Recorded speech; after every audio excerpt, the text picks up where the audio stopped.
2020 marked the 40th anniversary of Motörhead's landmark release, known as Ace of Spades.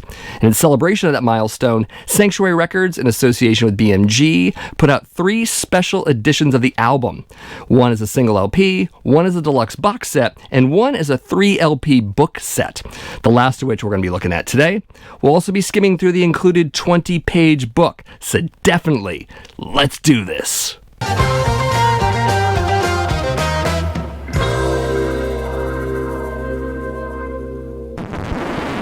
So I should admit straight out the gate that I wasn't always a Motörhead fan. I certainly didn't start out as one. During the 1980s, I had the No Remorse compilation album, kind of a greatest hits record, and that seemed to be enough for me. I did have Orgasmatron as well. Loved the title track to that one, and Death Forever. On the comp, I loved Killed by Death, which I think was an exclusive track to that compilation at the time.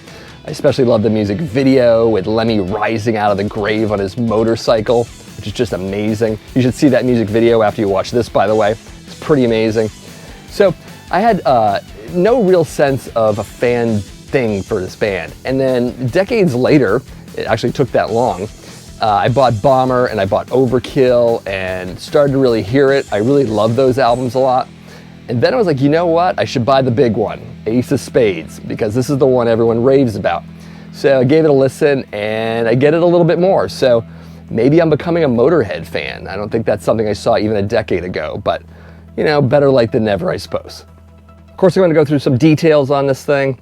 It's a 3 LP version of the deluxe editions that came out in October of 2020. It was released through Sanctuary Records in association with BMG. The album proper has been remastered from the original tapes, if that's important to you. It also has a 20-page book right inside there, and we'll go through that page by page, obviously. And of course, the exclusive 17-track live album, recorded in Belfast in Northern Ireland on December 23rd, 1981. That was on the Ace Up Your Sleeve tour. Kind of an interesting place to play. I mean, Belfast was the center of all the conflicts. They called them the Troubles back then, with the IRA and the bombings and stuff. And I kind of imagine that's the perfect backdrop for a Motörhead show. I mean, Motörhead with their war aesthetic and all of that. So in the middle of all of that, they played a show, and I think that's pretty amazing. Now, there were 2 other additions to this anniversary release. There was a single album, also remastered if you're looking for that. There was also a deluxe box set, and it included more printed material. There was a second live album, there was a 10-inch record, there was a DVD, and there was a set of dice. You could play dice, you could flip the lid over and, I don't know, open your own speakeasy or something, I'm not even sure. But since my Motörhead fandom hasn't evolved quite that much for a deluxe box set, I went with this guy. All right, so other than that, let's take a look at this.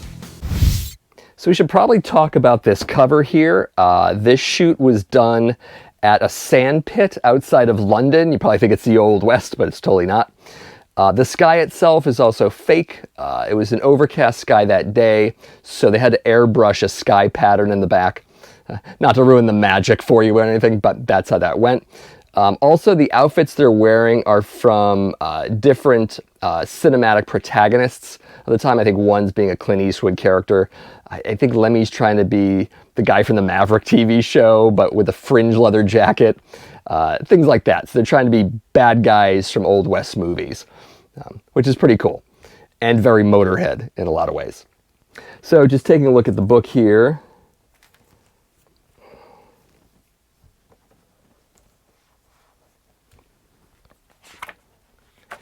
Right away, we're given a track order here that's pretty interesting. The American version, I know on cassette, but I think also on vinyl, the chase is better than the catch is the album starter. Of course, the version we know now, which is usually more considered the European version, starts with Ace of Spades, which on this version is actually the first track on side 2. So that's pretty interesting.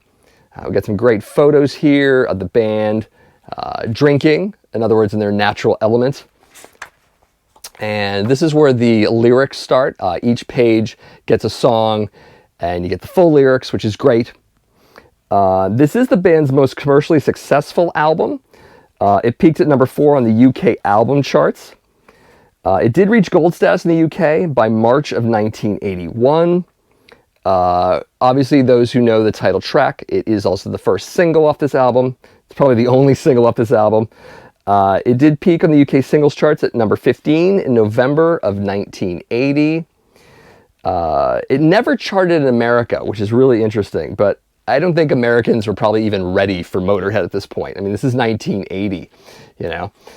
Heavy metal was kind of on the decline in 1980. It kind of picked up after that, but it took a little bit of a nap in the late 70s, especially in America. So I think it took bands like Motörhead and kind of a revived Black Sabbath and some other folks to really bring it back, especially to America.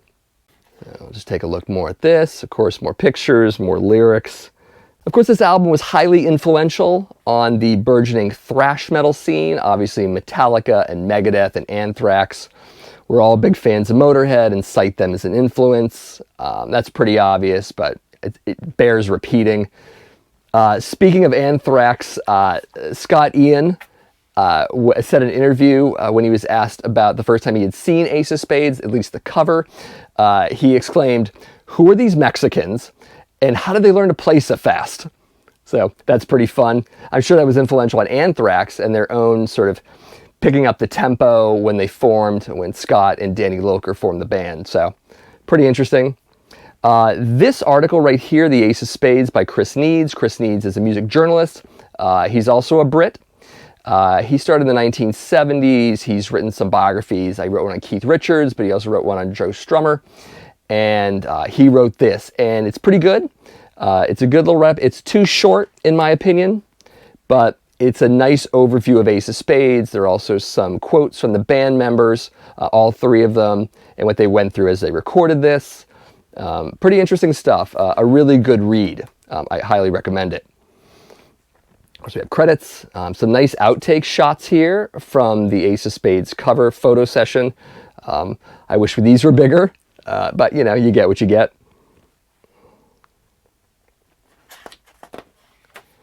And more great photos. And there we go for that. So we're also going to take a look at the records. This is where they begin. Let's move this up a little bit. Record 1 is the album proper.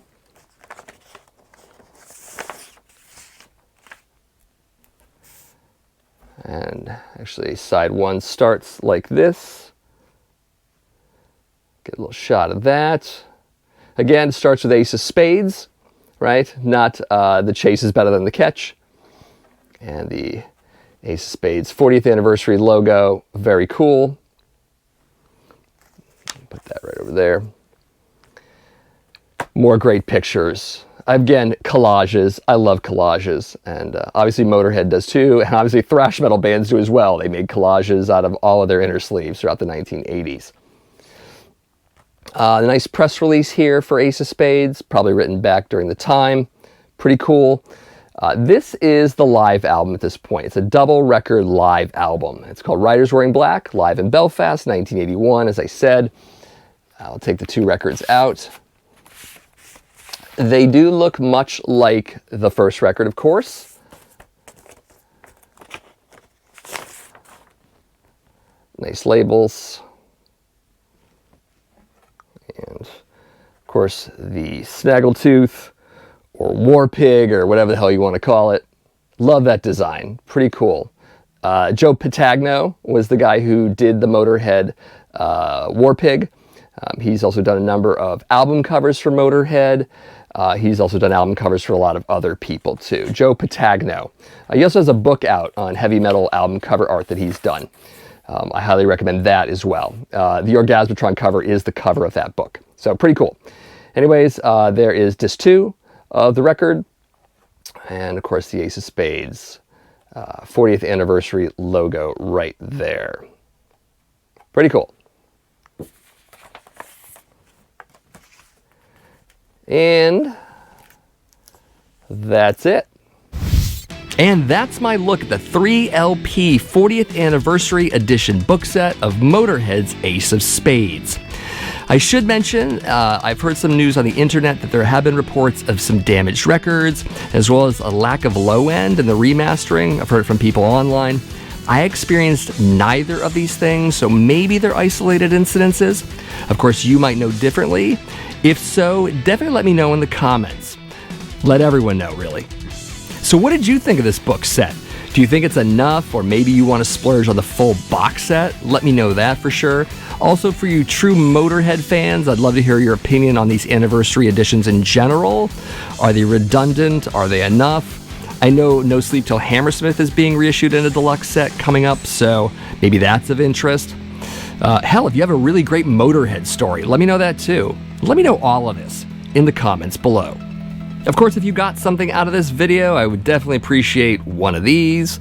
Also, subscribe to the channel if you haven't already done so. Hit that notification bell too. I mean, why not? Share the video with friends. These are all really great ways to support the Accusation Network. That's my channel. I do metal vinyl collecting videos once or twice a week, always Mondays, sometimes Thursdays. Check in to find out. Also, if you're looking for a group on Facebook to check out, you should check out the World Metal Scene. Definitely cool stuff, great metal talk, and all of that. So definitely check into that as well. And as always, thanks for watching, and I'll see you in the next video.